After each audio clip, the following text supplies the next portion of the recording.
What's up, BookTube? Welcome back. My name is Laura if you're new here, and today I'm talking about the books that I want to read in July.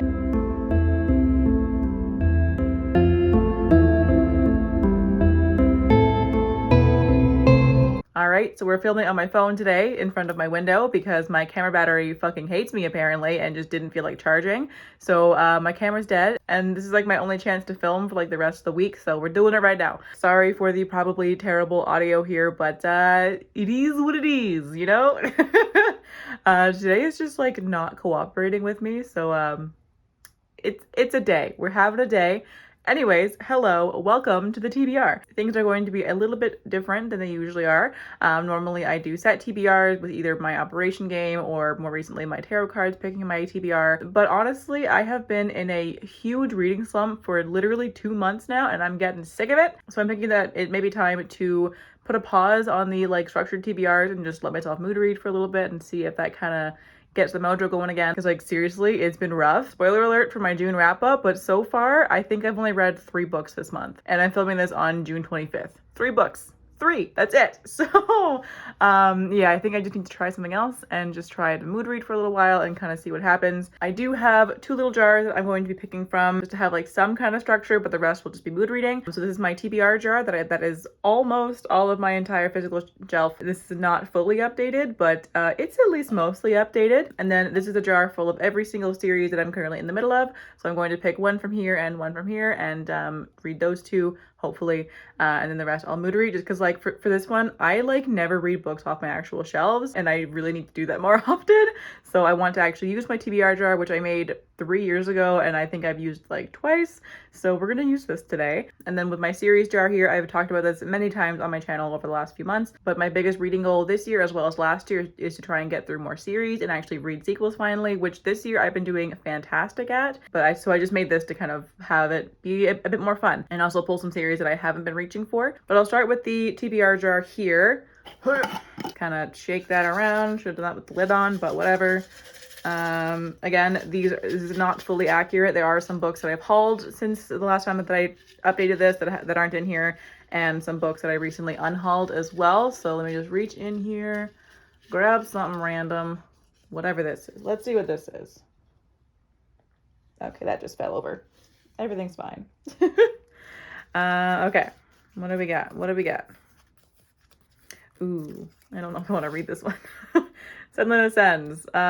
Okay, 1 second. Let me go grab it. Okay, so Senlin Ascends by Josiah Bancroft. Not gonna lie, this might not get read right now. I'm gonna give it a shot, but it's like a chunky adult fantasy, and like I normally struggle with adult fantasies anyways, so this might be kind of a bad time for this one. But this one has to do with the Tower of Babel, however you pronounce it. I'm not really sure.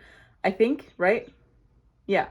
And it's about a man and his wife who go to this tower, which I think is like some kind of game. Yeah, they're on their honeymoon to the Tower of Babel. And then his wife gets like kidnapped, I think. And so he has to go up the tower to try and find her. And I think I heard that like each floor of the tower is a different like challenge, I think. I might just be thinking of Sword Art Online, but I think that's what happens here. It does sound really cool and I do want to read it. It might not be the right time right now, but we'll see. I will give it a shot. It's very long. Okay, this book, it's not that bad. This looks a lot chunkier than 400 pages. Apparently it's only 400 pages. It looks a lot thicker to me, but I'll give it a shot and see what happens at some point. So yeah, there is my TBR jar pick for the month. All right, and then for the series jar here, this smells like pickles. So for the series jar, this is every single series that I'm currently in the middle of, and a lot of these ones I'm currently caught up in the series, and like the next book isn't being published for a little while. So there may be a lot of things in here that I like pull out and put back in because I can't read the next book yet. So let's just reach into this very pickly smelling jar. Clearly this didn't get washed that well. And pull out some random. Okay, please don't fall. Please don't fall. Let's see what we got here. I also folded these in like the stupidest way possible, so that's great. What is this? The Carls. All right. Okay.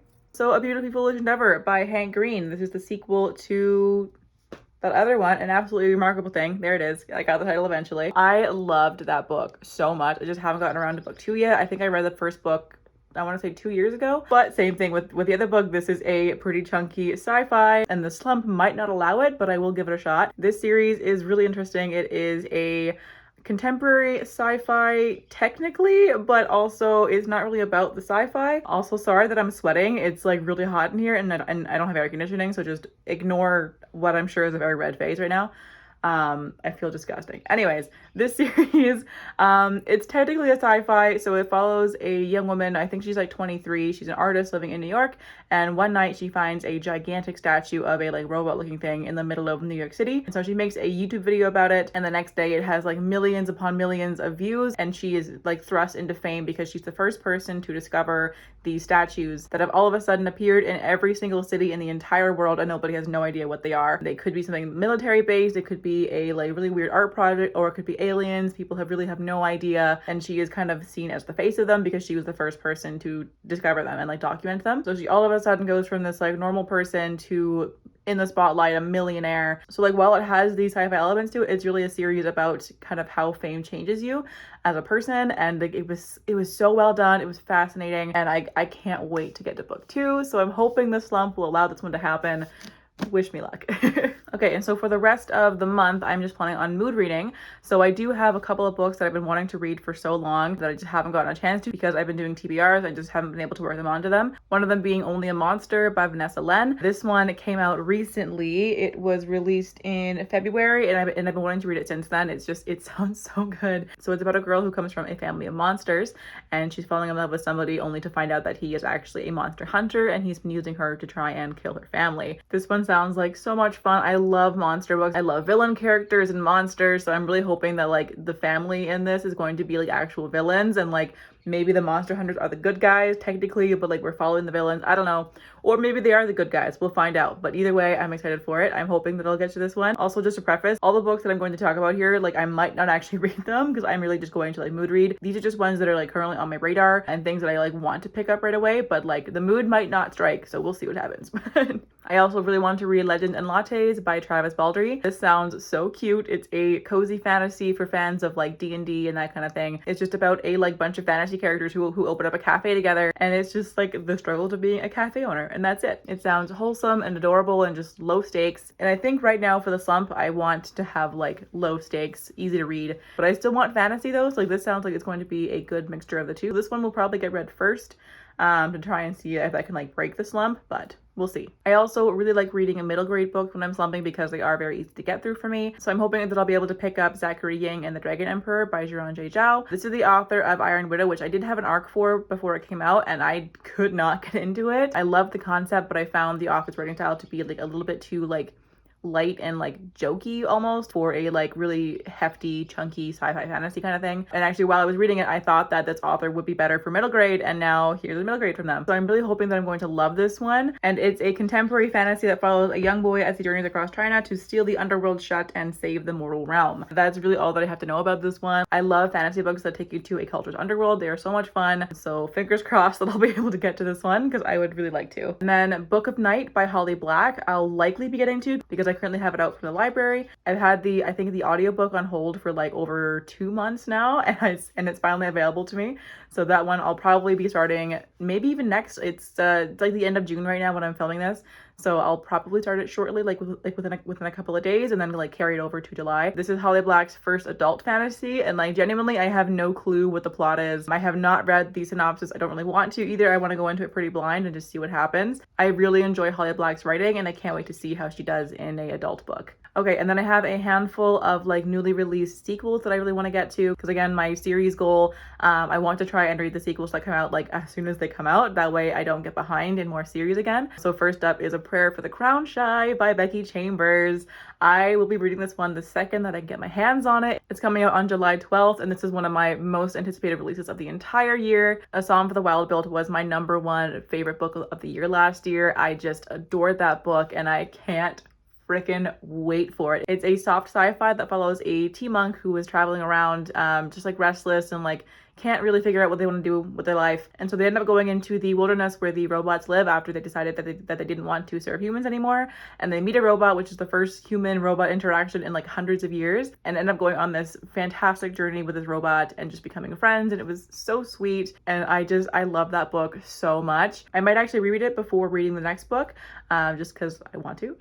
So yeah, I can't wait for book 2. I hope it'll be just as good as book 1 was. And then Crown of Crimson by Karina Halle. This is the sequel to River of Shadows, which is a very adult fantasy romance, which is a Beauty and the Beast retelling that has to do with Finnish mythology and the god of death. I really enjoyed the first book. It was so much fun, and I want to read book 2 before I like end up forgetting the entire plot of book 1, because I probably will very soon. This one came out in May, and I've been trying to read it since it came out, but I just haven't had the motivation to pick up really anything. So hopefully July is the month that I can pick this one up. And then finally, the last book for this maybe TBR is This Wicked Fate by Kalynn Bayron. This is the sequel to This Poison Heart, which I think is a duology, so I'm pretty sure this is going to be the conclusion to it. This one just came out a couple of days ago on June 21st, so it's like brand new release, and I want to read it again immediately before I forget the entire plot of book 1. But this one is a contemporary fantasy about a girl who has like some kind of like flower magic. Like she can like make flowers grow with just a thought, basically. And she finds out that her birth mother has just passed away and left her in a state, and so she and her adopted moms go there and discover that there is an apothecary and that she probably comes from a family of witches. The first book was honestly like really predictable, but like not in a bad way. It was just really fun, and I thoroughly enjoyed it. And there's also a lot to do with Greek mythology in here, which was just such a fantastic addition to the story. So yeah, it was so well done, and I can't wait to see where it goes and how it concludes. All right, so that is the maybe TBR for the month of mood reading. Again, I make no promises. I can't tell you which of these books will actually get read. These are just the ones that are kind of on my radar for right now. A Song for the Wild Build, absolutely, that is going to get read. Like the moment that I have that book in my hands, ooh, I can't wait. I'm so excited for it. But yeah, so there's the TBR. We'll see how mood reading goes. I've been doing set TBRs now for I think like 2 years, and like normally it does really well for me. But I think I just need a bit of a change, and we'll see what happens. I had a thought and it just left my brain. It's fine. It's really hot. I'm gonna go like not wear clothes because Jesus Christ, I am sweaty and gross, and like brain function has left. And I need to stop filming so I can go turn on my fan again, because like, oh my god, I'm dying. But anyways, let me know what books you're reading in July. I would love to hear your thoughts. Or if you've read any of the ones that I'm going to be reading, then let me know. But in the meantime, thank you so much for watching. I hope you're having a fantastic day wherever you are in the world, and I will catch you in the next video. Bye.